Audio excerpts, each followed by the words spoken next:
Salam sejahtera jemaat GKI Sangkras Solo. Apa kabar Bapak Ibu sekalian? Saya berharap Bapak Ibu dalam keadaan baik, sehat, dan dalam penyertaan Tuhan selalu.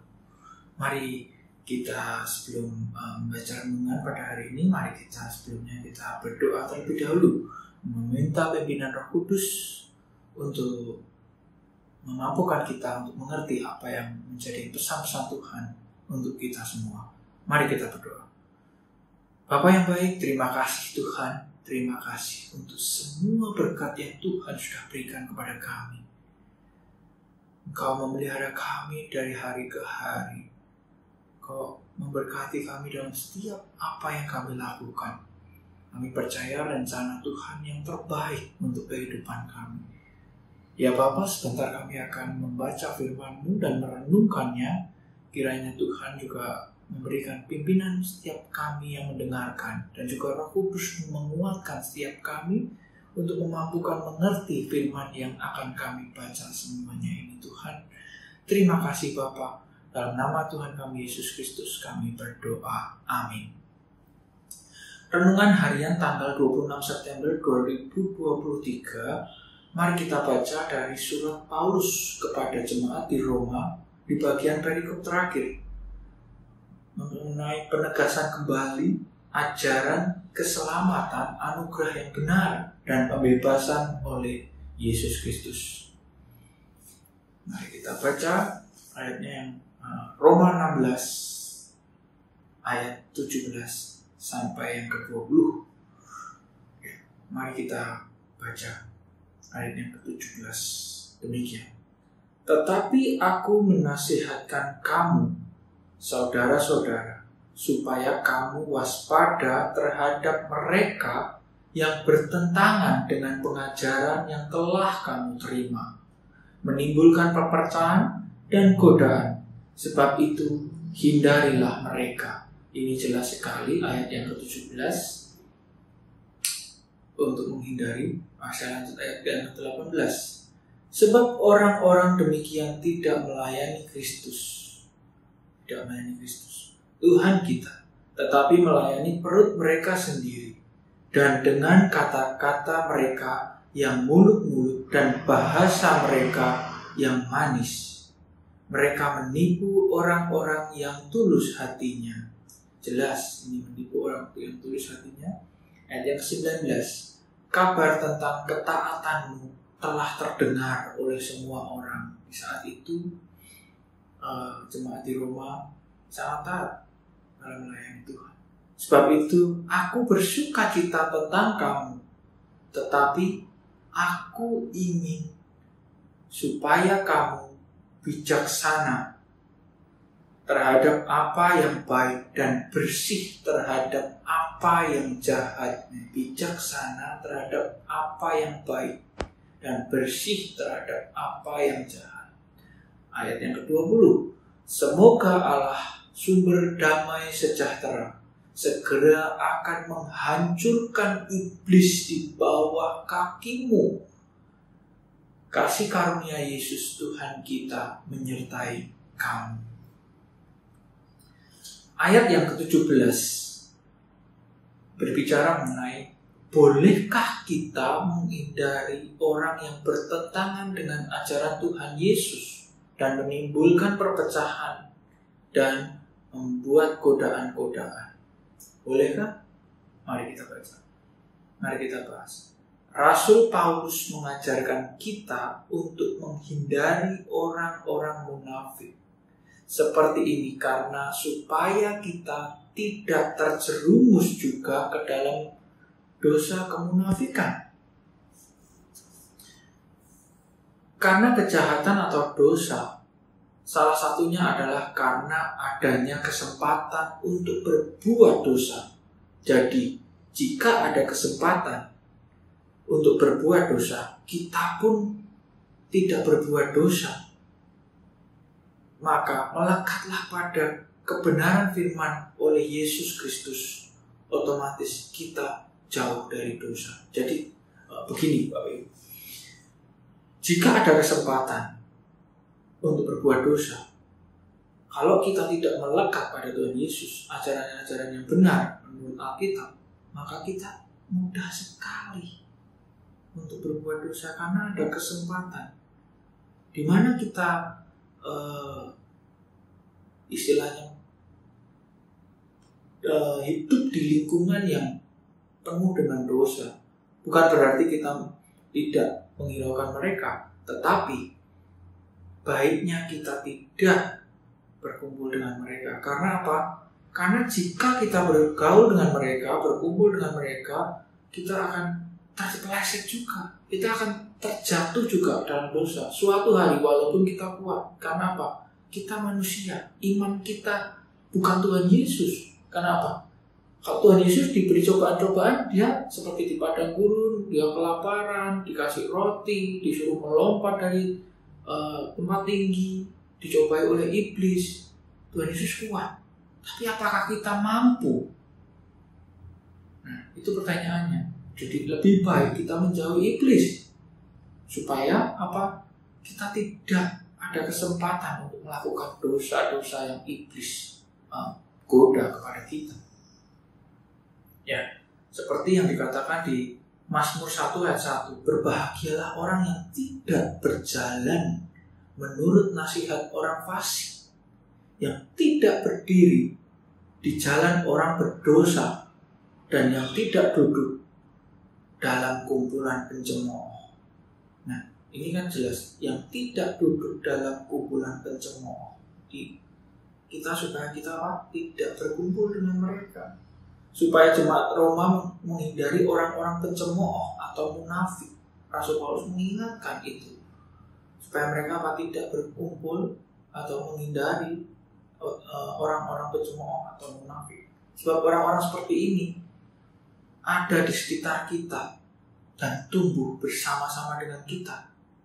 Seperti perumpamaan gandum dan ilalang yang Bapak Ibu sering dengarkan, yang tumbuh bersama. Jadi rumput dan ilalang tumbuh bersama. Kita udah nggak bisa apa-apa, tapi apa? Kita harus melekat kepada Tuhan untuk tidak jatuh dalam dosa bersama mereka. Ilalang-ilalang yang menghimpit kehidupan kita, ya kita harus tetap kuat. Tapi kalau kita bisa menghindari, lebih baik kita menghindari. Karena apa? Menghindari kesempatan-kesempatan. Bukan berarti kita memusuhi orang tersebut, tetapi kita menghindari dalam arti tidak masuk dalam godaan-godaan iblis atau terjatuh dalam godaan iblis. Karena apa? Kata-kata manis dan penyesatan yang berujung pada perpecahan selalu ada di kehidupan kita, di pelayanan kita bahkan. Maka tetaplah setia kepada ajaran-ajaran Yesus Kristus dan lakukanlah dalam kehidupan kita sehari-hari.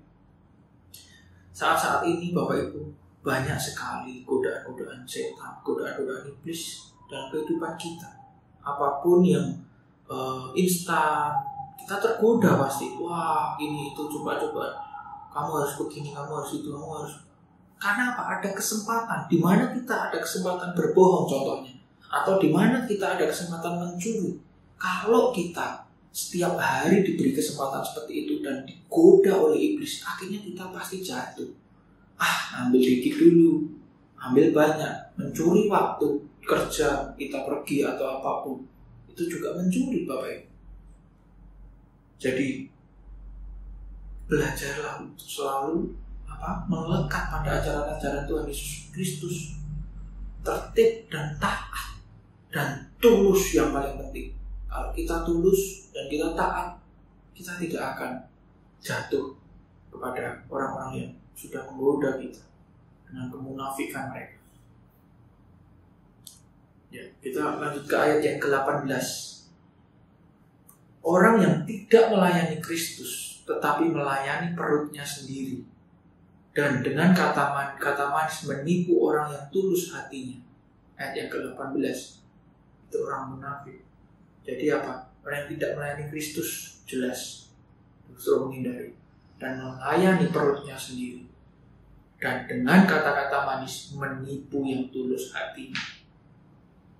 Jadi apa? Kuncinya di ayat yang ke-18, malah tidak melayani Kristus, tapi melayani perutnya sendiri dan Menggunakan kata-kata manis menipu orang yang tulus hatinya.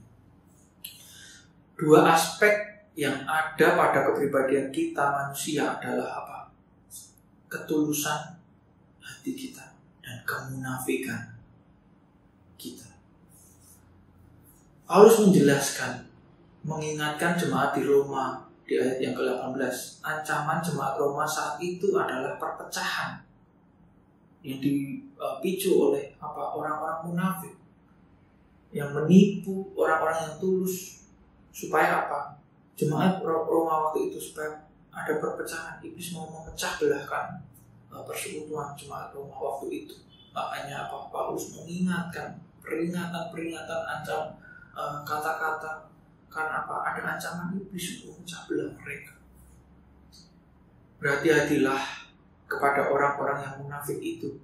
Mereka menipu orang-orang yang tulus hatinya. Jadi contoh begini. Orang munafik itu berarti sama-sama dengan kita bergereja, melayani, tapi kadang mereka tidak melayani Tuhan dengan tulus. Tapi mengenyangkan perut mereka sendiri. Istilahnya kita melayani tapi dia mencari sesuatu balik. Atau dengan kata-kata indah, dengan kata-kata yang baik, pura-pura baik, tapi dia tidak tulus. Dia malah justru mengambil keuntungan dari jemaat lain yang tulus melayani Tuhan. Ayat yang ke-19 memuji jemaat di Roma yang tulus dan taat melayani Tuhan. Nah, kita coba lihat ayat yang ke-19 ya. Ayat yang ke-19, Roma yang terakhir, ayat yang ke-19 berbicara, kabar tentang ketaatanmu telah terdengar oleh semua orang. Nah, ketaatannya terdengar oleh semua orang. Paulus bilang, sebab itu aku bersuka cita tentang kamu, ya. Tetapi aku ingin supaya kamu bijaksana. Nah, kalimat kuncinya ada di sini, bijaksana terhadap apa yang baik dan bersih terhadap apa yang jahat. Bijaksana terhadap apa yang baik dan bersih terhadap apa yang jahat. Waspada dan bijak menanggapi mereka yang baik. Ya, bijak dengan bijak menanggapi mereka yang baik. Karena apa? Mereka baik itu belum tentu baik, tapi munafik seperti yang ayat 18 tadi katakan. Mereka tuh berbicara yang baik-baik ini kan, tapi dia akan memanfaatkan untuk mengenyangkan perut mereka sendiri. Dalam arti dalam kehidupan kita sering kali kita menemui orang-orang seperti itu yang sekiranya baik tapi mereka ada maunya gitu istilahnya, atau ada keuntungan untuk mereka baru mereka mau melakukan itu. Bersih terhadap yang jahat artinya tidak melakukan hal yang jahat di mata Tuhan. Nah, ayat yang ke-19 itu jelas bersih terhadap apa yang jahat, bijaksana terhadap apa yang baik. Bersih terhadap apa yang jahat itu jika kita melekat pada tubuh Kristus, jika kita melekat pada ajaran-ajaran Kristus, apakah kita ada kesempatan untuk berbuat jahat? Coba Bapak Ibu bayangkan atau renungkan, kalau saya ikut Yesus dan saya sudah melakukan apa yang Tuhan Yesus mau sesuai ajaran-ajaran yang ada di Alkitab, mungkin nggak saudara kita melakukan hal yang jahat? Kan nggak mungkin. Di saat kita mencintai orang tua kita, contohnya, akankah kita menyakiti mereka? Di saat kita bersama-sama mereka, ya, itu secara tidak di dalam ya. Kalau Tuhan Yesus kan ada di dalam kita dan kita ada di dalam Tuhan Yesus. Jadi apa? Kan nggak mungkin hidup kita ini hidupnya Tuhan Yesus. Gimana kita berbuat jahat? Jadi kalau kita melekat pada ajaran-ajarannya, kita tidak akan berbuat jahat. Jelas sekali. ayat yang ke-20 mengatakan, semoga Allah sumber damai sejahtera segera akan menghancurkan iblis di bawah kakimu. Nah, ini Paulus juga menguatkan jemaat di Roma. Paulus sangat tegas mengingatkan jemaat di Roma, Allah mencurahkan damai sejahtera dalam hati kita untuk menghancurkan iblis. Damai sejahtera Allah itu turun masuk ke hati kita untuk meremukkan, menghancurkan iblis. Nah, kalau kita sering membaca, merenungkan firman Tuhan, melakukannya, kita otomatis hari ke hari itu kita tidak sadar, otomatis kita menghancurkan iblis. Godaan-godaan iblis apa? Misalnya banyak orang munafik menipu kita atau mengambil keuntungan dari apa yang kita lakukan. Kita udah otomatis tahu, nggak mau, maaf. Hati kita langsung menegur, jangan. Itu suara Roh Kudus yang ada di hati kita. Karena apa? Kristus mengingatkan kita. Karena kita melekat pada ajaran-ajaran Tuhan Yesus. Jemaat adalah tubuh rohani dari Kristus. Ya, jemaat itu tubuh rohani dari Kristus. Karena itu secara praktis mengalami bagaimana Allah meremukkan iblis dengan kaki kita atau kaki mereka, jemaat Roma waktu itu. Karena Allah di dalam kita dan kita di dalam Allah, seperti yang sudah saya katakan tadi. Meremukkan dengan kaki itu secara praktis, tetapi secara kehidupan kita tuh diingatkan untuk kita menolak godaan-godaan si jahat. Surat Paulus untuk jemaat Roma di perikop terakhir ini menuntun kita menjalankan cara hidup yang benar dan praktek hidup yang benar. Nah, gimana? Ya, sesuai ayat yang ke-17 sampai ke-20 tadi. Step-stepnya yang seperti yang sudah kita renungkan tadi. Kita harus bagaimana? Ya kan? Contohnya ayat yang ke-17 tadi, kita menghindari orang-orang yang munafik yang menimbulkan perpecahan dan godaan. Lalu ayat yang ke-18 menghindari juga orang yang ditekankan lagi, orang yang tidak melayani Kristus, ya, melayani perutnya sendiri dan menipu orang yang tulus hatinya. Nah, itu kita juga harus tekankan sekali lagi untuk kehidupan kita. Ayat yang ke-19, waspada dan bijak menanggapi mereka yang baik, dan hati-hati dengan yang orang yang munafik karena mereka juga baik, dan bersih terhadap yang jahat. Ayat yang ke-20 poinnya adalah mengingatkan jemaat Roma mencurahkan damai sejahtera dalam hati kita untuk menghancurkan iblis. Untuk menutup renungan pada hari ini, selalulah mengandalkan Tuhan dalam segala hal sepanjang hari. Bahwasanya semoga Allah sumber damai sejahtera juga terus memelihara hati, pikiran, dan hidup kita dalam Kristus Yesus dan menolong kita dari godaan si jahat. Amin. Mari kita tutup dalam doa. Bapa yang baik, kembali kami menghadap hadirat-Mu Tuhan, mengucap syukur Engkau telah mengingatkan kami kembali melalui surat Paulus di jemaat Roma. Tuhan, Engkau juga sudah mengingatkan setiap kami untuk waspada, bijak, sana, dan menjauhi si jahat dan tidak melakukan dosa. Ya Tuhan, kami percaya Roh Kudus dan malaikat-Mu selalu menguatkan kami, memimpin kami dalam menjalani kehidupan kami selanjutnya untuk selalu bijaksana kepada yang baik dan waspada kepada yang jahat. Jauhkan kami ya Tuhan, dan mampukan kami untuk tidak melakukan hal-hal yang menyakiti hati-Mu karena godaan-godaan si jahat. Terima kasih Bapa, kami serahkan seluruh kehidupan kami selanjutnya dalam penyertaan Tuhan.